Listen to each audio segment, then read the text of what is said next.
无上甚深微妙法，百千万劫难遭遇。我今见闻得受持，愿解如来真实义。We will be talking in depth about the best meditation technique to help us bring our mind to stability and to advance further in our spiritual development, according to the Pure Land Buddhism technique. It is said that during Buddha's time, he had taught 84,000 various techniques to help various sentient beings to achieve Samadhi, or level of high spiritual stability. And from Buddha's teaching, it, of course, as you know, spawned into various schools of teachings. For example, the Zen Buddhism, the Pure Land Buddhism, the Vajrayana, the esoteric Buddhism, and just to mention a few. We will be talking about the Pure Land meditation technique. It is because it is considered to be the easiest and most spring. First, I would like to talk about where this technique was mentioned in the sutras. So Pure Land Buddhism, obviously, as some of you might know already, is dedicating to rebirth in Amitabha Buddha's Pure Land. And the technique to do so also relates to Buddha Amitabha. So simply put, the meditation technique taught according to the Pure Land Buddhism is to recite Namo Amitabha or Amitabha. This technique came from various sutras. For example, in Chinese, 佛说阿弥陀经. It means Buddha speaks Amitabha Buddha Sutra. 大势至菩萨念佛圆通章. 大势至菩萨 means Bodhisattva Mahastamaprapta, Buddha Recital Remembrance meditation technique. This technique is also mentioned in one of the main Pure Land Buddhism sutras. It's called 佛说大乘无量寿庄严清净平等觉经, or simply Buddha speaks Infinite Life Buddha, which is Amitabha Buddha Sutra. 佛说观无量寿佛经. This is another one of the main Buddhist Pure Land Buddhism sutras. It means Buddha speaks of visualization of Amitabha Buddha and Pure Land Sutra. So this technique has several reliable resources and were taught by Buddha Amitabha, Buddha Shakyamuni, as well as many present and past bodhisattvas and grandmasters. Its reliability is very high, and we have records of Buddhism society that people have actually succeeded following this technique. And myself, for example, witnessed the changes that it has brought on to me after I practiced for a period of time. Once again, this is the basic background of where it came from. It didn't come from nowhere. It didn't come from somebody's imaginations. This technique has been blessed by Buddhas of all 10 directions in all 3 eras in the universe. More importantly, it was taught by our own Shakyamuni Buddha and Buddha Amitabha. Okay. This technique, as I mentioned, is very simple. However, it requires a lot of effort. It is simple because Buddha wants to eliminate many complicated ways to help people achieve success in the shortest period of time. Therefore, this technique manifested. Okay, compared to other meditation techniques, you will find out that this is the easiest. But because it is also the easiest, many people naturally have doubts. Having doubts, according to Buddha Shakyamuni and many teachers, it is the hardest thing, the most important and difficult to remove obstacle in your path to success.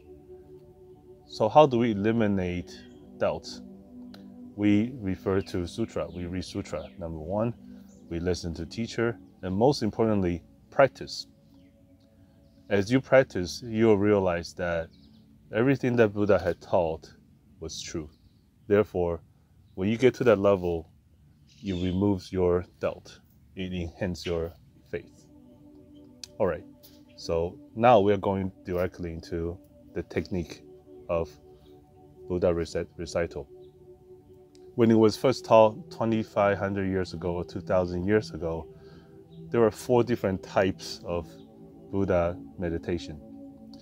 We visualize Buddha, or we look at Buddha statue, or we recite the name of Buddha, and number 4, we constantly live in the state of Buddha or enlightenment. That is the highest level, which is very, very high. However, of the 4 different types, the Buddha name recital, it is the easiest and most appropriate for sentient beings in our lifetime today. It is because you can do it anywhere, almost anywhere, anytime, as long as you are not working, your mind is not doing something else. You can even do it when you sleep. All right, long story short, the way it works is this. You recite repeatedly Namo Amitabha, or if it's too complicated, you can simply say Amitabha. The phrase Amitabha must arise from your mind, spoken out of your mouth, re-enter your ears, and then recorded by your mind.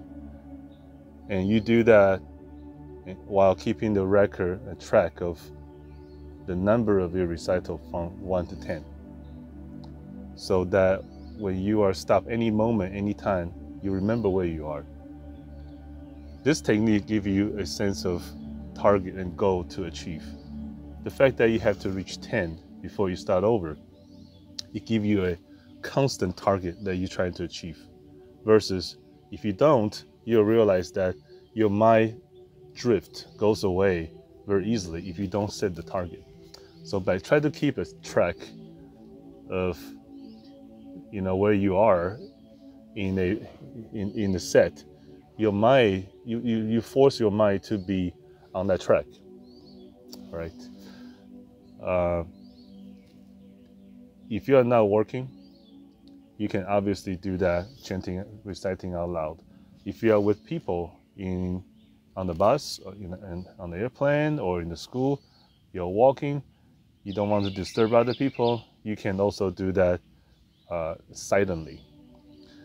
Or you can chant very quietly, but only you can hear it. Nonetheless, the important thing is when you recite Amitabha Buddha or Amitabha, you need to feel that your mouth is actually producing a sound. You need to feel that you're actually hearing what you're reciting. And you need to hear it very clearly.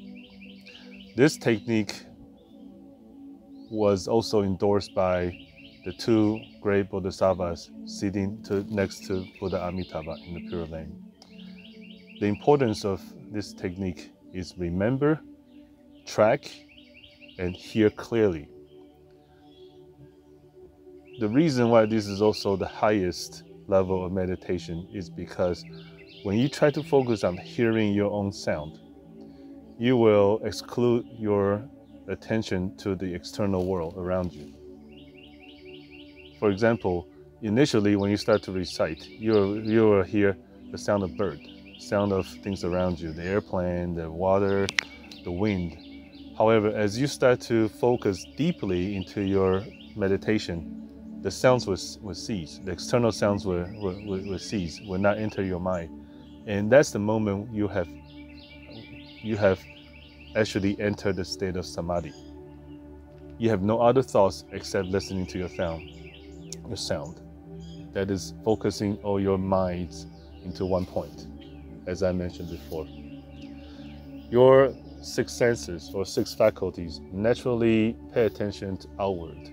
Your eyes are seeing something in front of you, or your mind is imagining something that hasn't happened or has happened.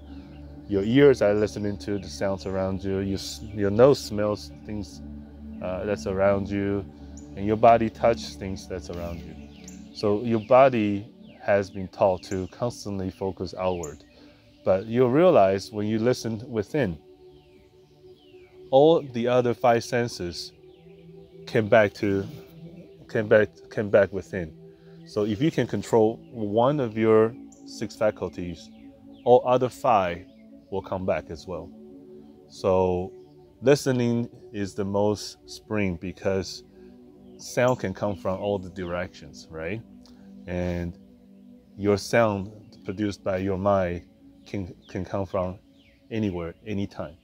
You are not obstructed by anything. For example, if you practice the faculty of seeing, meditation of seeing, right, once you cover yourself, you can only see darkness, right? If you practice meditation based on sense of touching, if something doesn't touch you, you lose that you lose that continuity. But hearing is different. The sound that you produce in your mind can happen again anywhere, anytime, without obstructions, even when you dream. Today, this is all we will talk about, which is the background of Buddha Recital Meditation. In the future, we will talk about the things that we need to be aware of and to focus more on the meditation technique. However, the takeaway from today's session is, of many meditation techniques that are taught by Buddha, not everything works for everyone. You have to pick the one that's best suitable for you.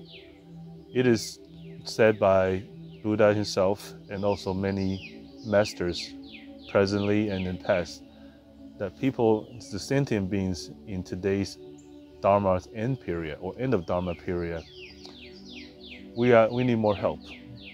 Our ability to concentrate is very low. Our spirituality compared to our ancestors is very low. Before, when they can easily enter the state of Samadhi, but today we can't. Therefore, this technique is the most suitable for sentient beings in this day. It could be adapted by somebody with very advanced spirituality and concentration and discipline, as well as somebody who is not educated, doesn't even know how to read. So as long as you have three things, you can master this. One is 信, belief, faith. Number two, 愿, desire, wish to be successful, and belief. Okay, belief, wish. The third is action, which means discipline. You must push yourself continuously before you will see the result. And let me caution you, when you start to practice meditation, because you've never worked with your mind before for the longest time, you will face challenges. You will realize more thoughts have entered your mind. More distraction has entered your mind. You may even hear things and see things. Remember just to ignore all of them. You are seeing things, you are hearing things, you are experiencing distraction because your mind was scattered and now you try to bring it to focus. It naturally wants to resist. I have lived through that. It was very difficult at first.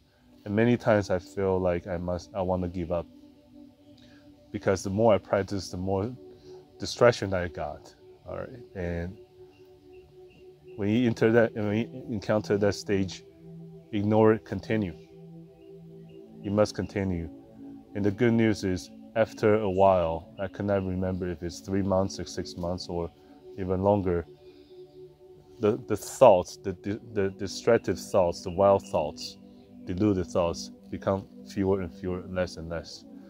The mind will do it in the state of Samadhi or clarity and stability, even when something negative around us occurs to us, such as a pass of a family member or a loved one. Normally, we will experience extreme sorrow, but with meditation, it comes out of our mind. And also, as you meditate, you will see things a little different, which will be according to Buddha's teaching and in a good way that will help you alleviate or reduce sufferings and sorrow. All right, we'll end here today. Namo Amitabha Tathagata. Namo Shakyamuni Tathagata.